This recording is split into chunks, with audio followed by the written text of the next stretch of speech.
Hello and welcome to Just a Tiny Amount, your channel for all things stop motion. I'm Gordon Craig, and for the last few months I've been model making and animating and stuff, and not making videos for this channel, which I'm feeling slightly guilty about. So I thought I'd make it up to you with a little behind the scenes featurette to show you what I've been working with. I hope you enjoy it.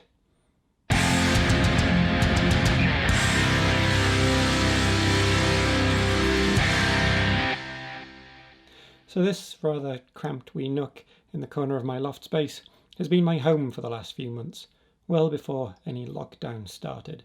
Here I've been making puppets and set, and I've actually started animating on the project She Climbs Higher, which I hope you've seen details about. Things are going really well.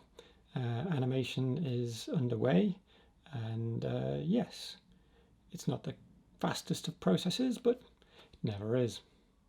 Let me show you what I've been working with. So everything is set up here on my trusty table. It's very stable, but it's also easy to move around, so I can negotiate around behind it in this cramped space. On top of the table, this is my old stage actually from previous animations. It's raised up so I can reach underneath and adjust tie-down rigging and that sort of thing.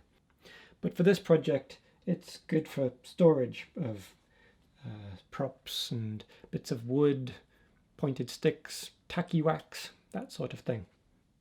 On top of that platform is the main stage for this animation. Again, it's a two-level thing, but I can't reach underneath this one. The gap that I've left there, well, there's a couple of reasons. The main one is so that I can fit magnets underneath to hold things in place. For instance, I've got this platform here that has 4 neodymium magnets held in a configuration that matches the bottom of the chair legs. You see there's metal screws screwed into the bottom of the chair legs, which are held in place by the magnet.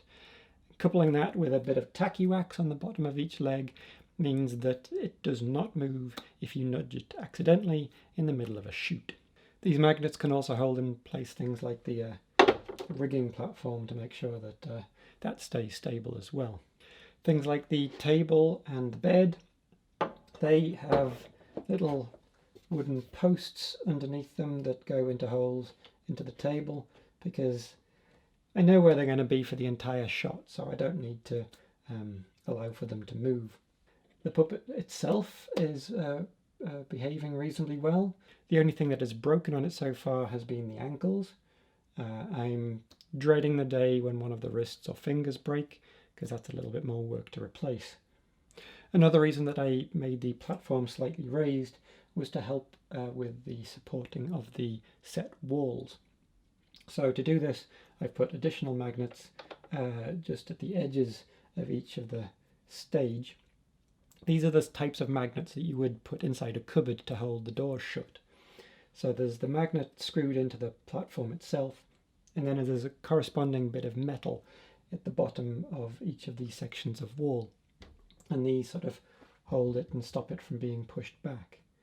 The rest of the stability of the walls is when there's two walls together, I use duct tape to hold them together. For some of the shots I did not actually want the walls in place. I actually wanted the shot to sort of fade out into blackness, sort of infinite darkness. So to do that, I actually came up with quite a satisfying solution, if I say so myself. See, these walls are stud walls, which means that they're a wooden frame covered in plasterboard. Now the wooden frame is held together by large metal nails, and if you pass one of the neodymium magnets around the wall, it will actually stick to where these nails are. I discovered that if I put a bit of black cloth up against the wall, I can hold it in place using these strategically placed magnets. For all of the animation that I've done so far, I've mounted the camera on my Manfrotto magic arm. I don't want to use a tripod in this area because it's so tight a space. It's difficult for me to move around without accidentally knocking it. So I'd rather get the camera set up on the arm out of the way, giving me plenty of access to the puppet. There is a slight issue with using the magic arm, in that it does seem to sag over time. I find that I need to leave the camera on the arm set up for about 12 hours so it can sort of settle into position. Otherwise, it'll slowly droop during a shoot. And then if you go off for lunch or something, when you come back, you can notice the difference.